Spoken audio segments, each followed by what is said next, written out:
I am so happy you guys joined me today. You are in for a very special treat. This is an important topic that I wanted to bring some light to. It's something that we've seen in our community for a very long time, but we don't always talk about. And I have the honor and privilege of bringing Sammy Jackson to the table to share with you guys what he's actually doing here in the United States. So, Sammy, thank you so much for joining us today. Thank you very much for having me. Great. So give the listeners a little bit of background about yourself. My background, basically, I'm into the ministry. My ministry is called Christians Merging Together Nationwide Ministry. And I've been involved with projects trying to reach young people, and now I'm involved with Stop the Violence because I'm very concerned about it, because one thing about it, you pay attention when it connect close to you. And I have had 4 members to be killed in the black-on-black crime, and it's really a touching thing because it's very close to my heart about what happened and how it happened. So I'm about trying to encourage people to pay more attention and not just stand and look, but basically get out there to do something, because your voices are powerful, and we need the voice of the community to speak up against it. Even to the point of protesting it against it, we need to do something. And I hear a lot of things about the Black Lives Matter, but yet I wonder, do Black lives really matter? Because nobody's talking about it. Nobody's doing anything about it. A lot of times I see groups do things, but pretty soon it fades out. We want to do something and keep it continual, because our young people are dying. And when you kill one life, you're killing the future of our young people. We don't know what their life is set in their future. It could be young doctors and lawyers. They could be anybody. But yet, when you take their life, we'll never know the answer. Absolutely. And I think what you're saying is so powerful. So tell people what part of the country you're in now. Where are you starting this movement? I live in Daytona Beach, Florida. I'm doing the event. I'm doing to Stop the Violence in Melbourne, Florida. I'm doing it there because I did an event in 2017. And they had requested that I come back. So I'm coming back and trying to come back with something bigger and better to try to reach the community. And I really, really want to encourage people to do what my slogan says: don't take a life, save a life. Because the life you save could very well be your own. And I think it's important for each and every one of us. So that's why we're giving invitation. We're sending out to other Stop the Violence group to come forth and come with us, that we unite and we speak to our community. We reach out to our community on ending violence. And not only about the end of the violence, domestic. Domestic is still strong across this country, and we need changes. So I just want to share that with your listeners. Absolutely. I think it's very important. Like you said, we've heard about black on black crime for years. And I think what happens, like you've shared before, is that people start something and then they stop. What's one of your suggestions that they can do to really make an impact on black crime? Well, in order to make an impact, as I said, we have to start speaking out. We got to start doing something. And one of the things that I've been sharing is telling the people it's time for us to put on our boots. It's time for us to hit the streets. It's time for us to start talking to the young people. It's time to get the word out. The young people need to know what's going on, and that we're not pleased with watching our young people kill each other. We'd rather see them be great leaders. We want to be the best that they can be. We don't want them to take a life, and we don't want them to lose a life. And that's powerful. I think, what I hear you saying is really talking to the young people to tell them that we have faith in them, that we believe that they can be more than what they're seeing around them. And sometimes I think that's hard for them when they think the adults around them don't care. Yes, and that's the problem in communication. Communication between the young and the old. And you know, we all been where they have been at, and I believe that the older generation should be able to share a lot of wisdom to our young people and get them to listen. But we have to take time and not act like we never been that route. We've been that route. We may not have done some of the things that they've done, but I tell you, if anything, our voices are very important because we can encourage them, get them to listen to us. Because I tell you, if you ain't doing nothing, they're going to continue doing the same thing. And they're going to say the same thing that many have said to me. They don't care.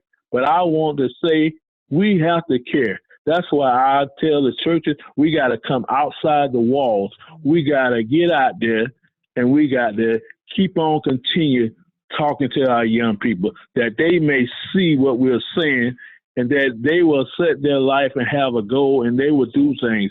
And one of the most important things in the Black community, we don't have the love. We got to show the love. When we show the love, they will begin to listen. That is powerful. And I think, you know what? I think people discounted how important love is and how love changes things. And, you know, if we go back to the Bible, that is one of the, that's the biggest thing there is. Love. Yes. Love changes everything. And I think we forget that in our humanness. Yes, yes. And when the kids don't get the love at home, they go out there and they follow. But my thing is always to be a leader. And being a leader, you want to walk in the right path. Yeah. Many times they walk in the wrong path, listen to the wrong ones who say they're leaders. But they're not leaders. They don't really care about you. All they want you to do is that you listen to them. They don't care whether it's wrong or right. And many of our young people listen to the wrong people. That's right. And, you know, it goes back to what you were saying. It's because those at least are the people talking to them. Those people look like they care. They look like they're trying to give them attention and that they really understand and care about them. If those of us who really have our heart in the right places don't talk to them, all they have left are those people who are leading them down the wrong path. Yes, yes. And most of all, I had a message I spoke on about choosing your friends. And I tell you, and I asked the people to count on their hands how many true friends do they really have. And I say, if you got one, that's great. But I tell you, as you were saying, many people don't care.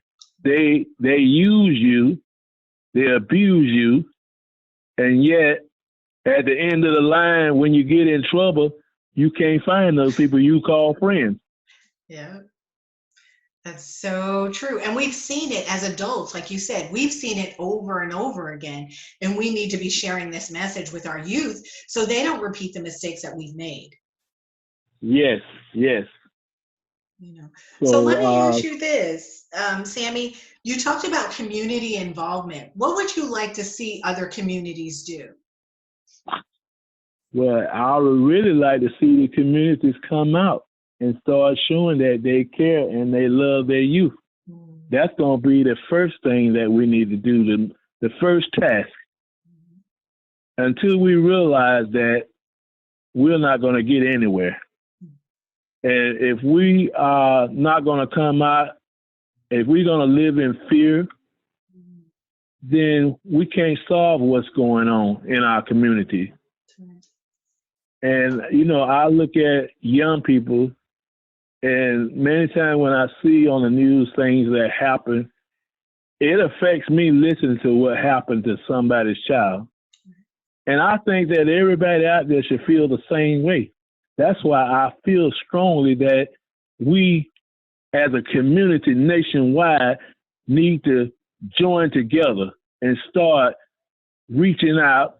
And then I believe that when you say Black Lives Matter, you mean what you say.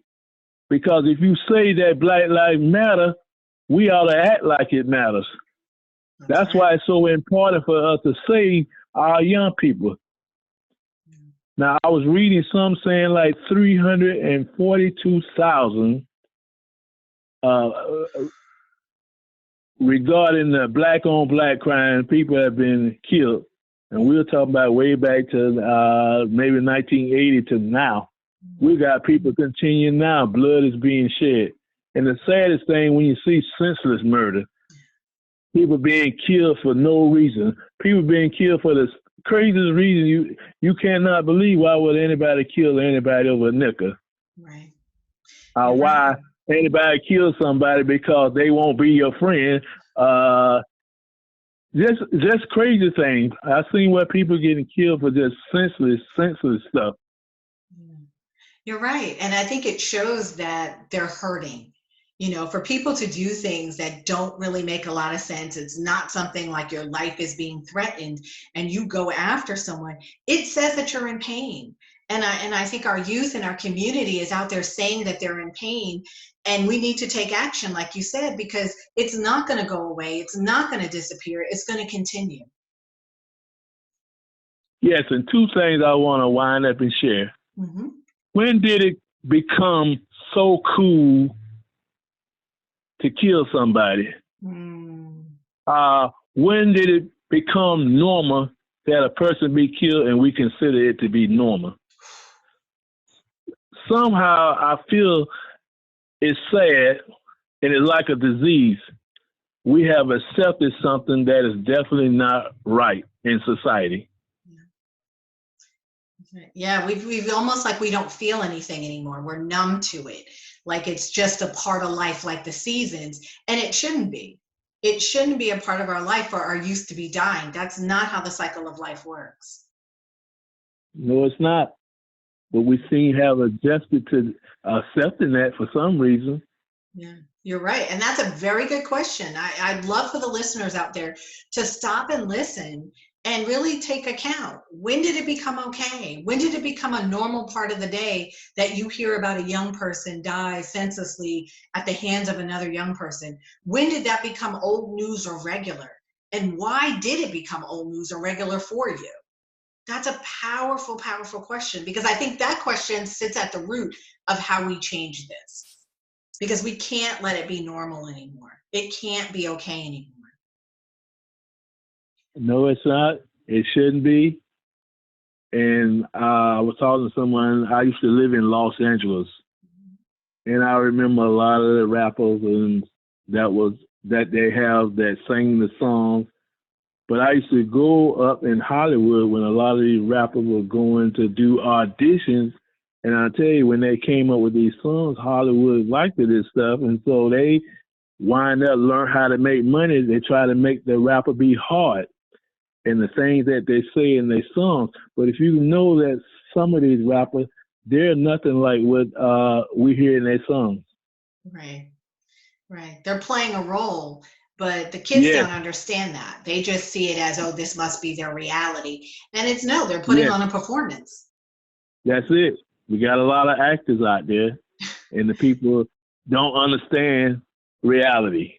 That's it. They don't. Yes. They don't at all. And when you kill somebody, the reality is that person dead and they'll never come back. That's right. You're taking somebody's loved one away from them.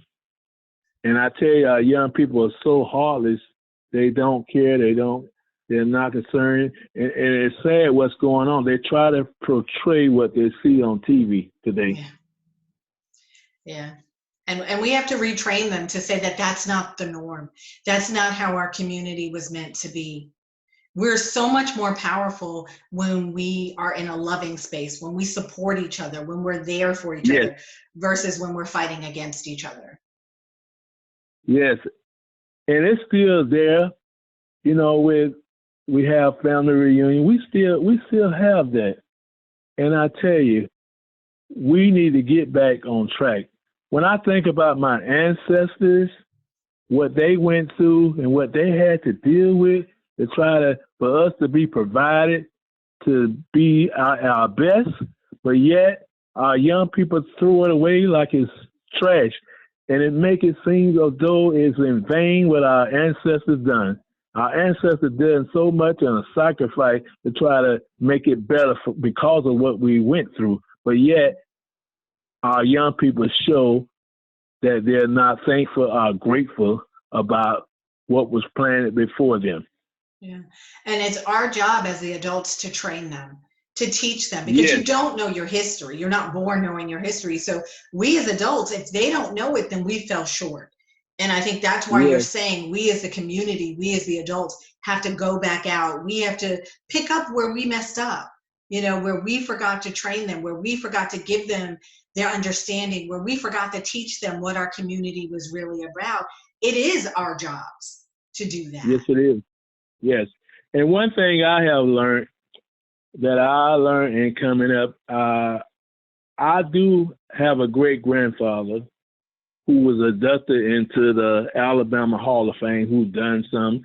But one of the things that I got from a lot of young people, they say, well, we don't know nobody that done something. So they feel like they don't have nobody. And maybe you're right. There's a lot of older adults who don't even share about their people, don't even share nothing, don't even know the history. And I tell you, so much that you share to your young people can be valuable, and it can make what your child become when they become an adult, what you tell your child. And Absolutely. as you say, you got to teach your child. And as I say, as my great grandfather, he was inducted, and he was into music, and they call it Black Sacred Harp.